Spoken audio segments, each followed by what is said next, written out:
Thank you, Governor. As I said before, we are right with you on all of these issues because we know how important this is to our economy and helping create jobs and for the future of our city and state. The governor has agreed to answer a few questions, and I'm going to take Chairman's prerogative. There's a lot of talk now on tax reform down in Washington. You were there yesterday. And one of the big issues that could really impact all the things that you've been talking about is our good old friend, the possibility of eliminating state and local tax deductibility, or as we call it, SALT. And it's been portrayed as a blue state, New York, California issue, high tax states. But it really isn't. The Governors Association, the Mayor's League, the National Association of Counties have all come out against the elimination because it ties into infrastructure, and if a municipality wants to fix their water system or their transportation, they float bonds, and if you eliminate deductibility, that will impair that. The obvious impact for our city and state is significant. Can you just give us your thoughts on how we can bring a broad coalition to not make it just about New York? Because, as you found out, New York is not the favorite child down in Washington these days. Bill is exactly right. I was in Washington yesterday talking about 3 issues. First, infrastructure, which, as I said during the campaign, the president talked about a $1 trillion infrastructure fund. Nobody can build as fast as we can build here in New York. We have new legislation, design build, so our message to Washington was, if you want to build and you want to build quickly, come to New York. Health care, which, God forbid that passes, it is devastating to the state of New York, devastating. 3 million New Yorkers would lose their insurance. Ken Rasky is here. You'd have 540,000 jobs jeopardized. One of the great economic engines of this state is the healthcare system, and that would be in jeopardy.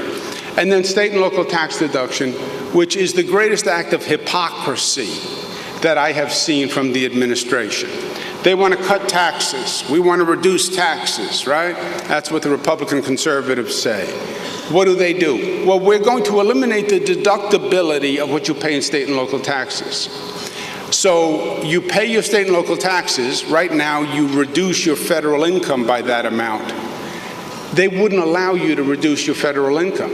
So you pay your state and local taxes, and then you pay taxes on the taxes you pay to the state and local government. The party that wants to reduce taxes, they do it, we're going to sue them as double taxation because you will have been taxed twice.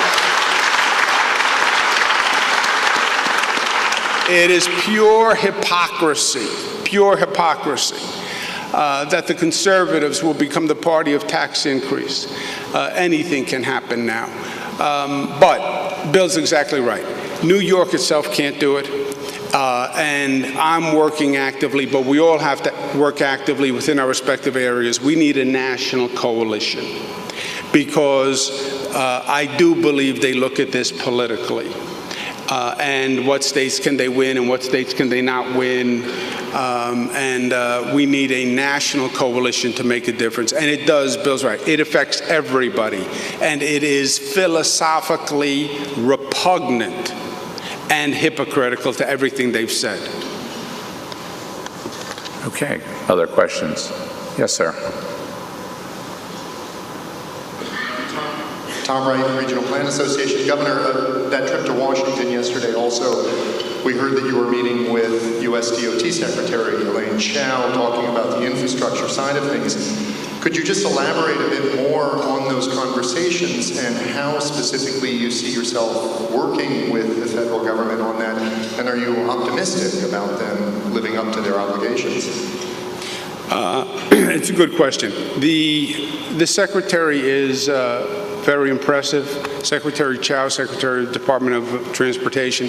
One of the points we discussed was when I was HUD Secretary, I had a big role in implementing the Clinton stimulus program.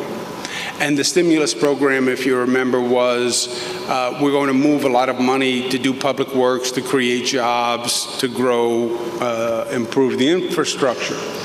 The problem is you can't find a state or a city that actually has projects ready to go. And you run into the bureaucracy, and it got very slow. So 2 years after the Clinton stimulus, we had actually put very few shovels in the ground just by the nature of the beast. So I said, one of the advantages in New York is we are hyper-aggressive and hyper-kinetic and as obnoxious as you think. So if you give us funding, we'll get it done very quickly.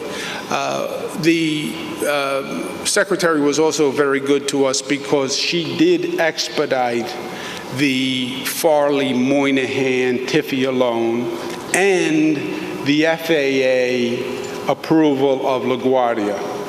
So both of those things were done, and we thanked her for that. In terms of the funding going forward, Gateway, for example, you know, I don't know what the plan is. I don't think they know what the plan is. It's clear there is no $1 trillion. You know, that was just pulled from the sky. And forget the trillion, I don't see any budget that is going to invest in any significant public works, right? Their whole MO is they want to fund a tax cut. Everything is about funding the tax cut for the richest Americans. What do you think health care is? It's a way to fund the tax cut for the richest Americans. So what happened to the $1 trillion? I think it goes to the tax cut for the richest Americans. Ed?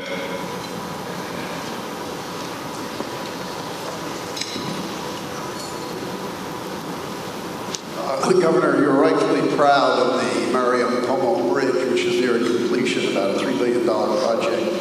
What is the final financing plan for the Cuomo Bridge? The final what, I'm sorry? Financing plan for that $3 billion bridge. The Tappan Zee Bridge, named in the last session the Cuomo Bridge, is symbolic in a number of ways. I'm probably the fourth governor who talked about replacing the Tappan Zee Bridge. Ed Cox is chairman of the Republican Party.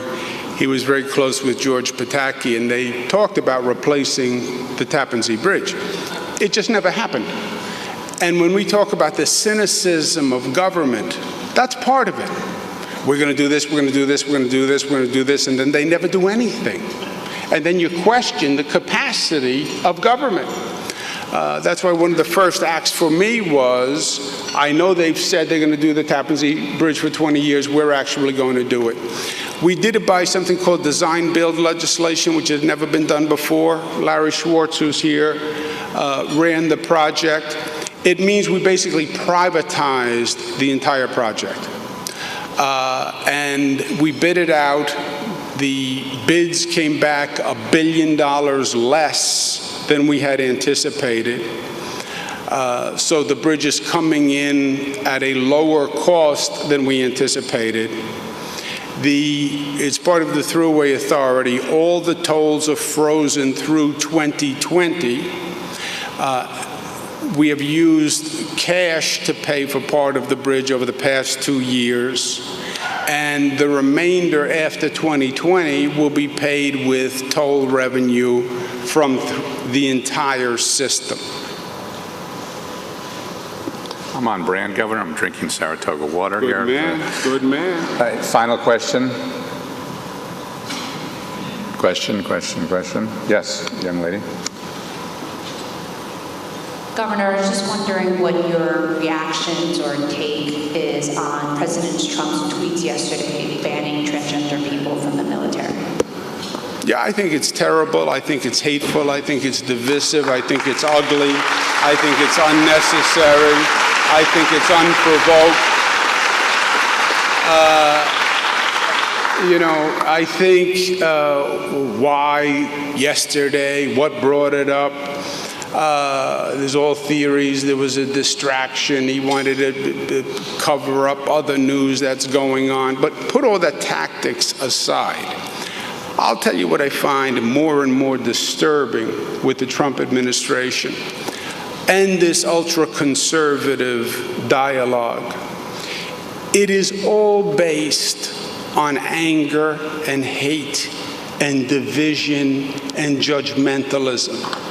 And from the very beginning, it has always been about dividing people one from the other and pitting people one against the other.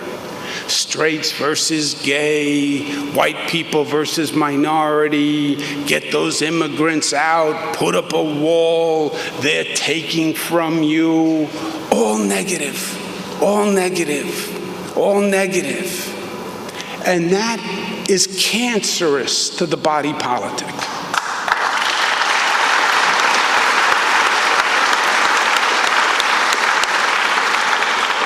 They made a decision that the way they can win is by dividing people and selling hate and fear and negative.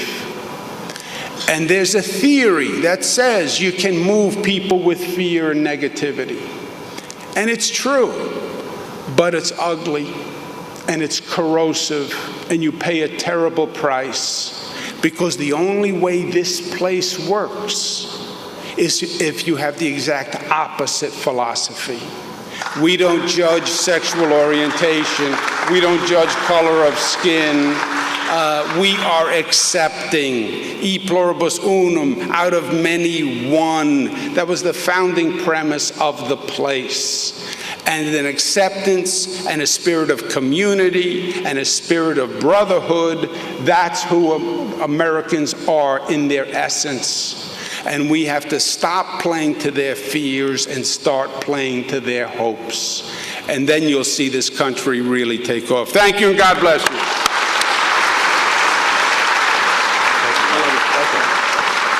Thank you, everybody. Have a great summer. We'll see you on September 6th.